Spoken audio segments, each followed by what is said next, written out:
is responsible for killing 3 times more people in America per year than cervical cancer. The 5-year survival rate is only 50%, accounting for 8,000 deaths each year, and it is the 6th most common diagnosed form of cancer in the United States. Presently, 30,000 patients are diagnosed annually, and 25% of all newly diagnosed cases have been in patients under the age of 40, with none of the known risk factors. Every hour of every day, in America, someone dies of oral cancer. I think the media is extremely important in emphasizing anything in terms of the screenings that are involved in the cancer arena. Again, oral cancer is kind of the hidden disease.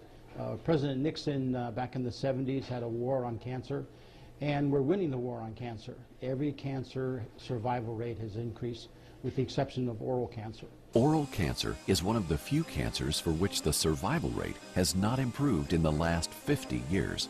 This is due primarily to the fact that during this time, we have not changed the way we screen for this disease. And as with any form of cancer, the key to survivability is in early detection. After an informed public that is knowledgeable about the risk factors for oral cancer, the dental community is the first line of defense in early detection of the disease.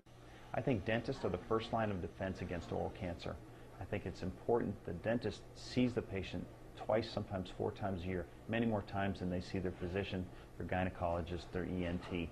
I think that nationwide, why dentists don't use this technology is, number one, it's just a new technology. A lot of dentists aren't aware of this technology and what it can do for their patients. According to the American Dental Association, one of the real dangers of this cancer is that in its early stages, it can go unnoticed. It can be painless, and little in the way of physical changes may be obvious. The fact is, the average person routinely has conditions existing in their mouths that mimic the appearance of precancerous changes and very early cancers of soft tissues. However, recent breakthroughs in diagnostic technologies such as VELscope are providing dentists the ability to detect this deadly form of cancer in its earliest stages.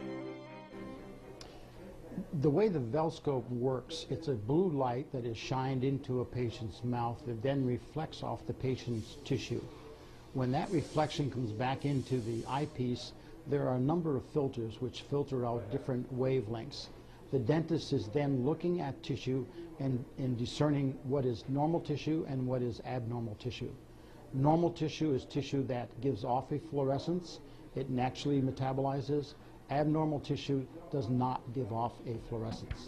Developed by the British Columbia Cancer Agency in collaboration with MD Anderson Cancer Center, this FDA-approved technology emits a safe blue light into the mouth, enabling the dentist to immediately view the different fluorescent responses to help differentiate between normal and abnormal tissue, something not possible with the naked eye.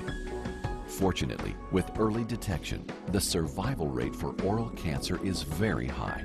That's why an annual screening as part of your regular checkups is important.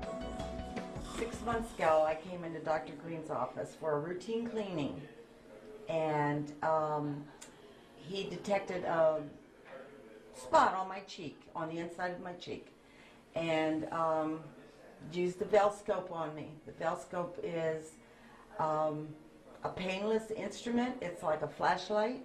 They put it in your mouth and it shines a blue light and it detects anything that's inside your mouth. And they did detect a lesion on the inside of my cheek, which was oral cancer.